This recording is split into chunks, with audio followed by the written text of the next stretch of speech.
m'a été demandé de répondre à cette question: comment témoigner de l'Évangile aujourd'hui ?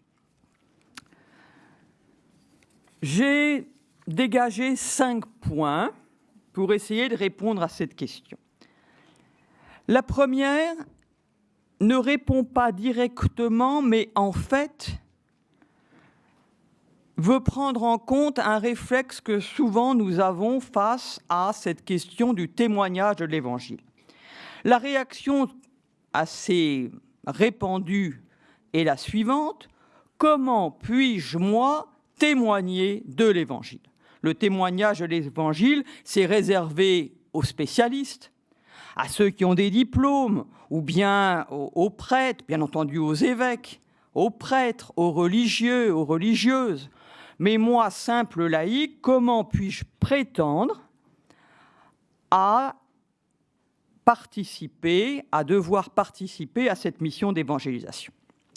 Eh bien, je pense que une des grandes grâces de Vatican II, du Concile Vatican II, dont nous allons fêter le 50e anniversaire l'année prochaine, enfin à partir d'octobre 2012 jusqu'à décembre 2015, puisque le concile a duré pendant 3 ans, a été de redire que tout chrétien, tout baptisé, sans exception, est appelé à témoigner de la bonne nouvelle de Jésus-Christ, de la bonne nouvelle qu'est Jésus-Christ.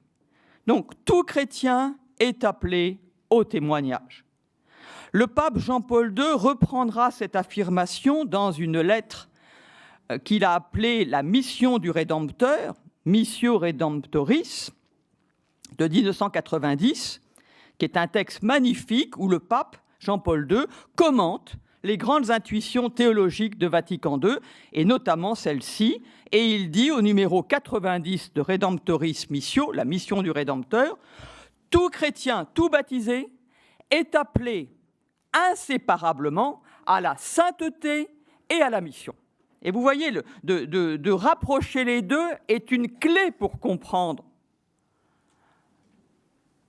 la mission. Tout baptisé est appelé à la sainteté et à la mission. Pourquoi ? Et le pape rajoute un peu plus loin, toujours dans cette même lettre, parce que tout chrétien vit du Christ et que le Christ a été envoyé par le Père pour annoncer à tout homme qu'il est aimé d'un amour infini et éternel, qu'il est fait pour Dieu, qu'il est fait pour le bonheur, et que, en tant que chrétiens, nous participons du Christ. C'est le deuxième point que je reprendrai. Mais également, rappelle le pape, et c'est un point qu'il faut avoir, j'oserais dire, toujours en mémoire, c'est que tout homme a droit à l'annonce de l'Évangile. Donc je ne peux pas rester dans mon coin en disant « bon, d'autres témoigneront ».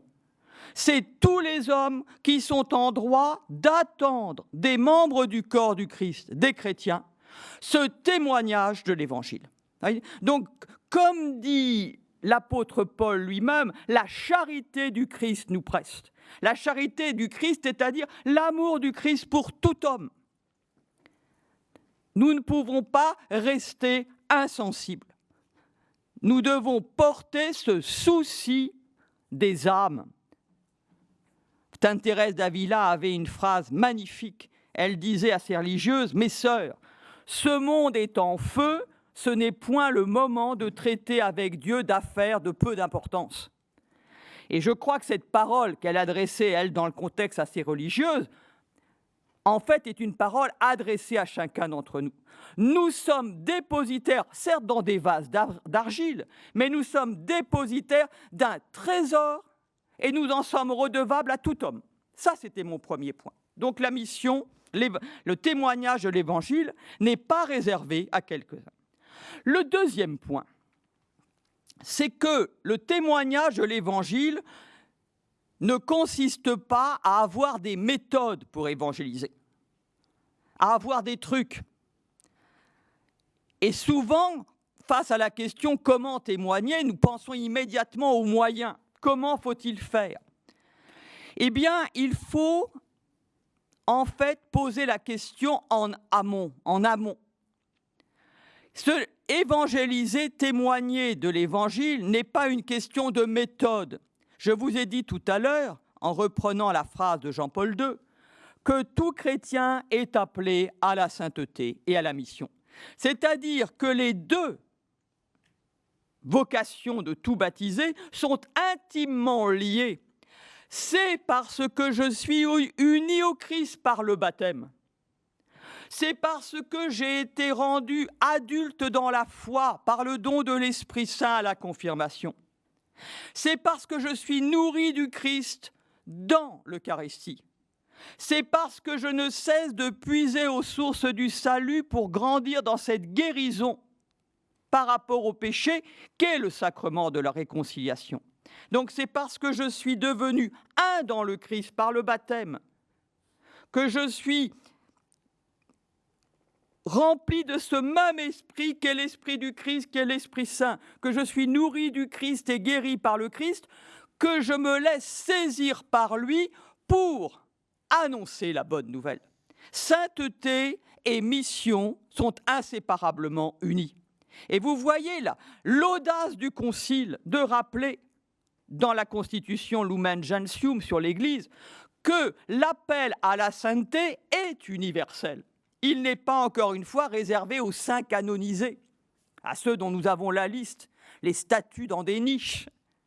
La sainteté, elle est pour tous les chrétiens. Mais vous allez me dire, mais comment faire ? Eh bien, au lieu de voir la sainteté comme quelque chose à acquérir, il nous faut nous rappeler que la sainteté nous a été donnée au baptême.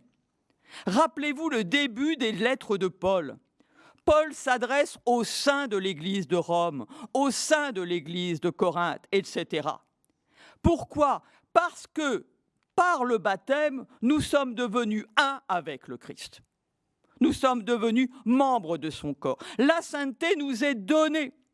Alors bien sûr, à notre liberté est remise cette capacité de grandir dans la sainteté, de grandir jusqu'à la plénitude, jusqu'à la perfection. Mais vous voyez, trop souvent, nous confondons sainteté et perfection. La perfection, elle est pour l'éternité.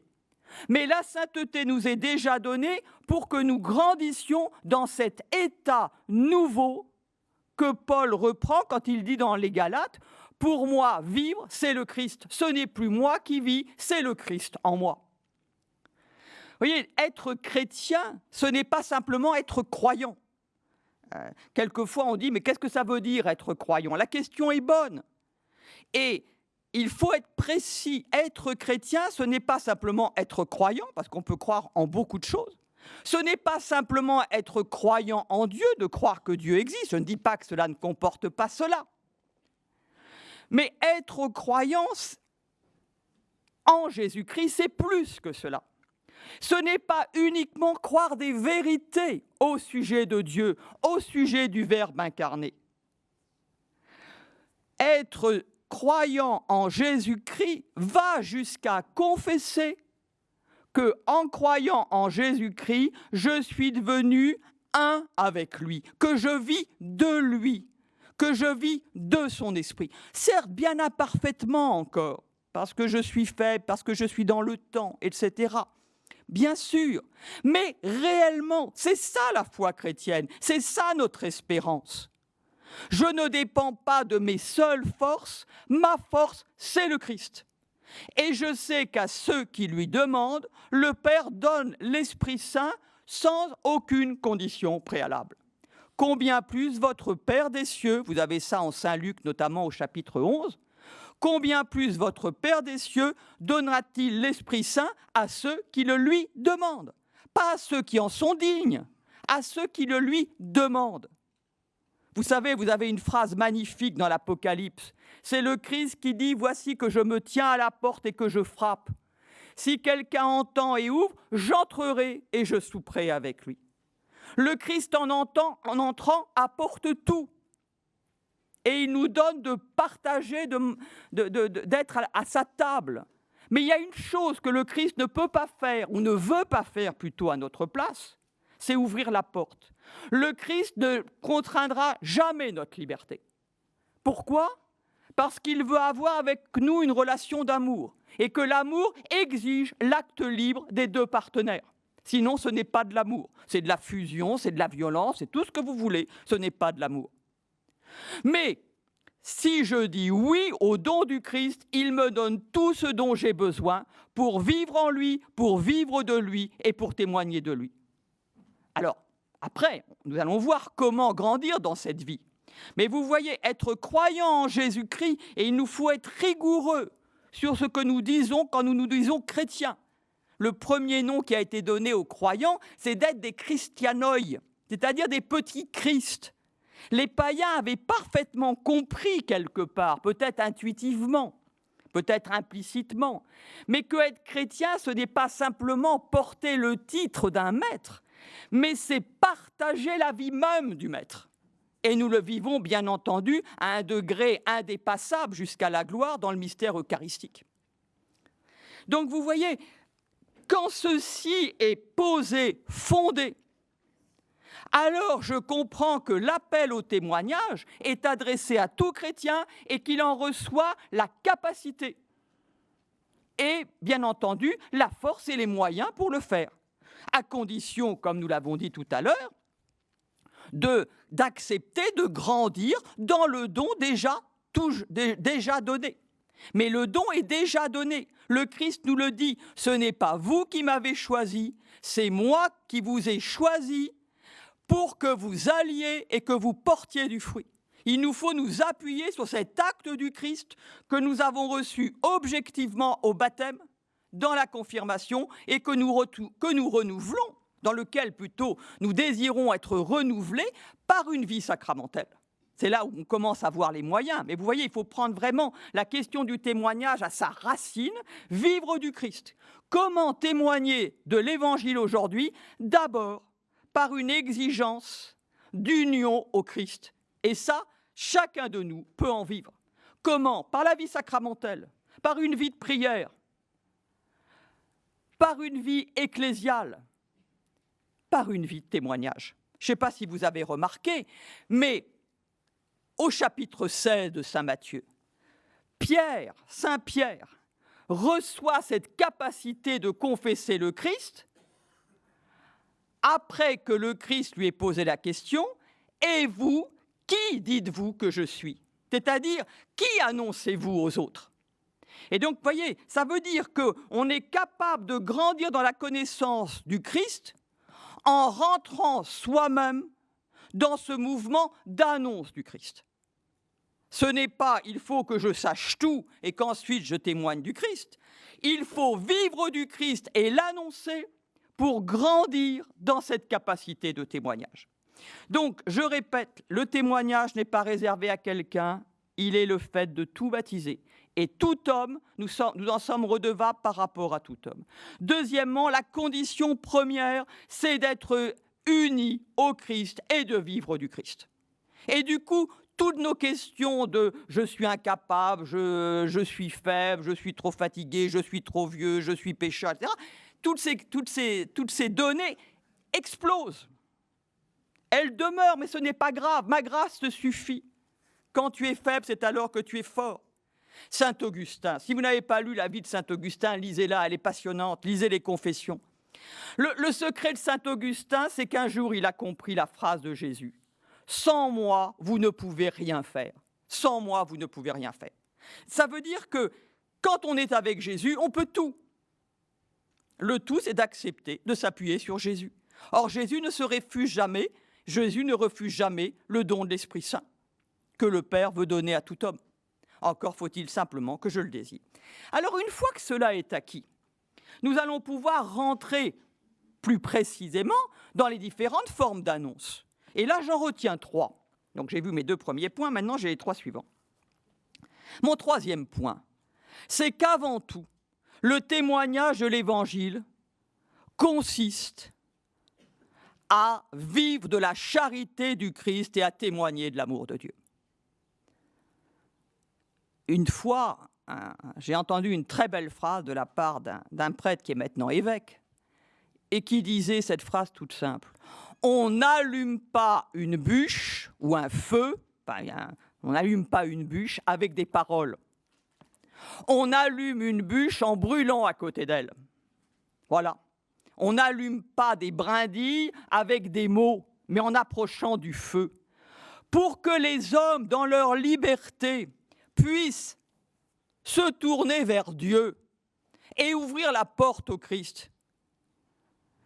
Il leur faut ce témoignage de l'amour de Dieu qui est capable de se saisir d'une vie et ainsi de les rencontrer. On disait de saint François de Sales, très grande figure de sainteté au XVIIe siècle. Plutôt, c'est saint Vincent de Paul, parlant de saint François de Sales, il disait la chose suivante. Le bon Dieu doit être vraiment bon, puisque monsieur de Sales est si bon. Ouais. Ben oui. L'amour de Dieu avait envahi le cœur de François de Sales, qui était un tempérament violent au départ. Et peu à peu, Dieu lui avait donné sa douceur. La douceur de Dieu, ce n'est pas la mollesse, hein, mais c'est cette bienveillance, cette patience. Et vous voyez, cet amour qui envahissait François de Sales et qui faisait que les hommes et les femmes qui le rencontraient étaient mis en contact avec l'amour de Dieu. En tout cas, se poser des questions.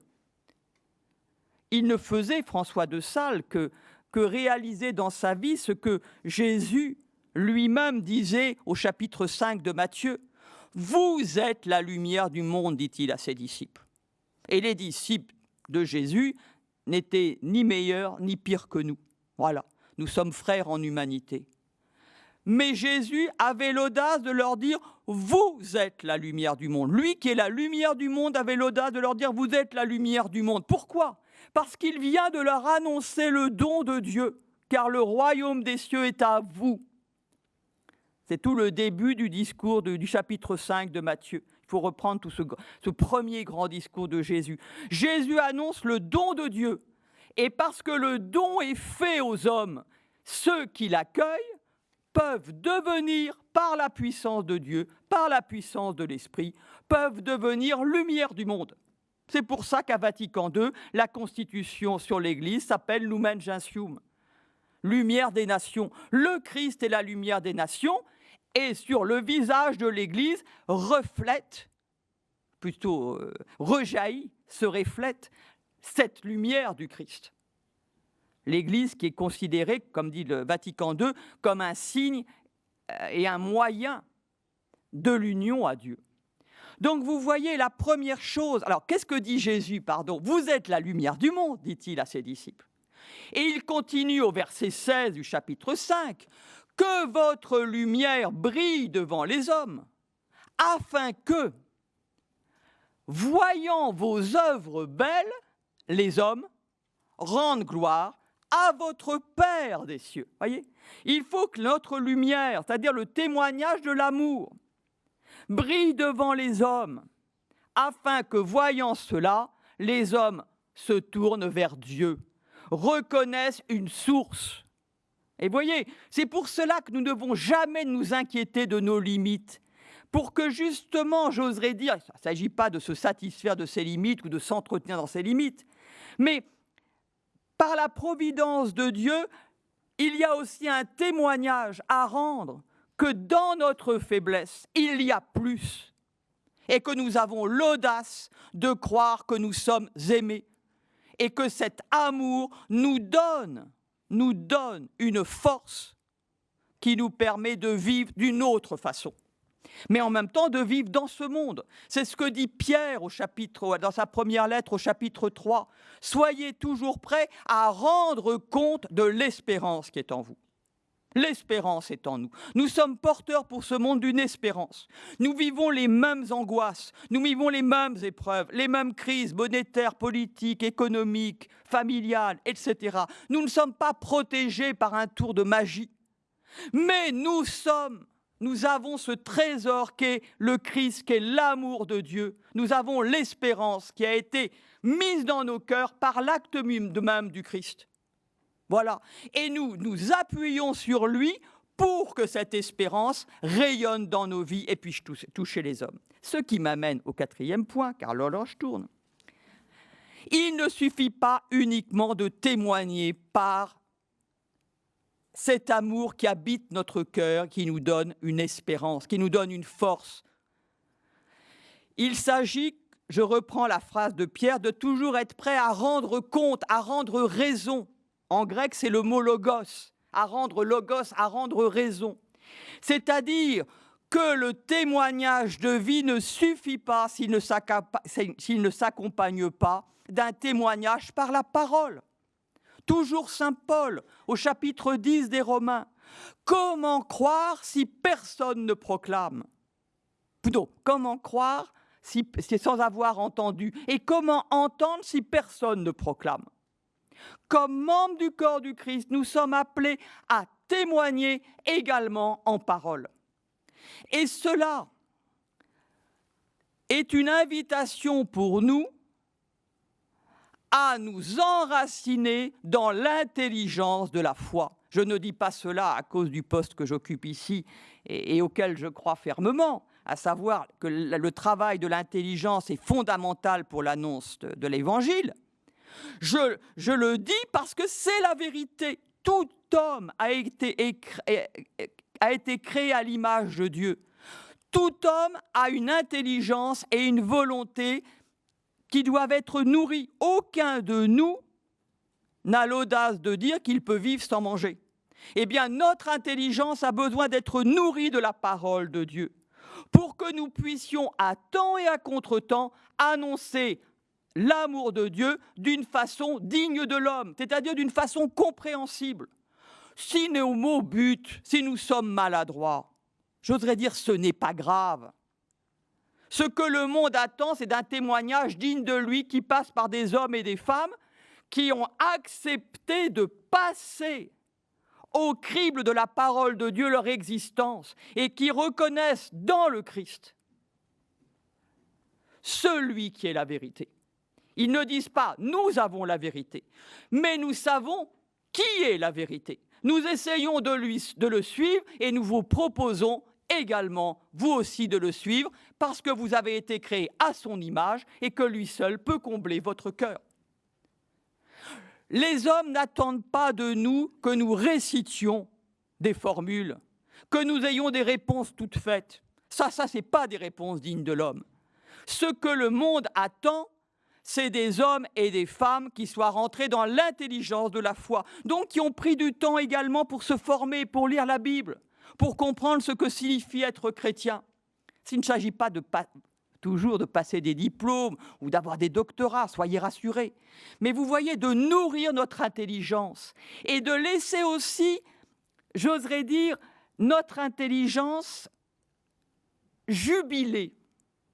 Voyez, être heureux, se déployer dans la compréhension du mystère de Dieu. Trop souvent, pour nous, le mystère, c'est ce qu'on ne comprend pas. Alors qu'en Dieu, le mystère, c'est quelque chose qui est un débordement d'intelligence et de sagesse.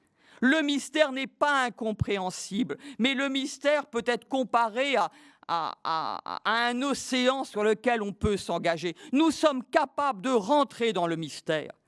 Nous ne pouvons pas l'enfermer parce que c'est un excès d'intelligence et de sagesse, le mystère. Mais nous sommes capables, avec notre intelligence, parce que nous avons été créés à l'image de Dieu, d'entrer dans l'intelligence du projet de Dieu sur l'homme, sur l'histoire, sur le monde. Et bien entendu, d'entrer aussi dans une compréhension de qui est Dieu, quel est celui qui nous parle. Il me reste 4 minutes 30 pour mon dernier point. Mais on va y arriver. Il y a un dernier point qu'il ne faut pas oublier et qui fait partie du trésor de la foi chrétienne et qui reprend un peu tout ce qu'on vient de dire. Témoigner, comme je le disais en ouverture, c'est accepter de se laisser saisir par le souci du salut des hommes et des femmes qui nous entourent. Ça ne veut pas dire vouloir les convertir. Nous ne sommes pas là pour faire du prosélytisme. Mais c'est avoir le souci de les porter dans notre prière. Avoir le souci du salut du monde, c'est participer à la suite du Christ, dans le Christ, au salut du monde, en lui donnant toutes nos vies. Et du coup, tout ce que je vis dans les choses les plus ordinaires, dans la joie comme dans l'épreuve, si je le vis uni au Christ, devient cause seconde, mais cause réelle du salut des hommes. C'est ça être chrétien. Sinon, nous avons trouvé un truc qui intellectuellement nous protège. Mais en fait, je n'ai pas de réponse par rapport au drame du monde. Par contre, si je comprends qu'être chrétien, c'est participer réellement au salut du monde, par le témoignage de ma vie, par le témoignage de mes paroles, et également par le fait de tout donner au Christ de ma vie. Encore une fois, il ne s'agit pas de partir à l'autre bout de la terre ou je ne sais pas quoi, dans ma vie la plus ordinaire, mais de le vivre uni au Christ pour le salut du monde. Alors là, je comprends que toute ma vie est engagée à la suite du Christ et que réellement, je participe au salut du monde. Paul le dit encore une fois, dans l'Épître aux Colossiens, au chapitre 1, au verset 24, si ma mémoire est bonne. Je trouve ma joie dans les souffrances que j'endure pour le Christ, car j'achève ce qui, dans ma chair, manque aux souffrances du Christ pour son corps qui est l'Église. Tout a été réalisé dans le Christ, mais il a un tel sens de la dignité de l'homme, il a un tel amour de ce que nous sommes, qu'il nous propose de participer avec lui au salut du monde. C'est la même façon pour la vie. Dieu est le maître de la vie, c'est lui qui est la cause première de la vie. Il n'y a pas une naissance qui ne soit voulue par Dieu. Et pourtant, Dieu donne à l'homme et à la femme d'être réellement cause seconde, mais cause réelle de la vie du petit enfant qui va naître. Eh bien, ce qui est vrai de la vie physique est également vrai dans la communion des saints. Et la meilleure preuve de cela, c'est que l'Église a reconnu comme copatronne des missions Sainte Thérèse de l'Enfant Jésus, qui n'est jamais partie au Vietnam, enfin c'était à l'époque l'Indochine, qui n'est pas morte martyre en terre de mission, mais qui a tout offert, y compris les petits désagréments de la vie quotidienne, pour le salut des âmes. Et elle a trouvé sa joie à cela, parce qu'elle a trouvé elle a trouvé la réponse à la question du témoignage, qui est d'accepter de se laisser brûler par l'amour de Dieu. Dieu est un feu qui ne cesse de brûler, qui réchauffe, qui illumine, qui ne détruit pas comme dans le buisson ardent.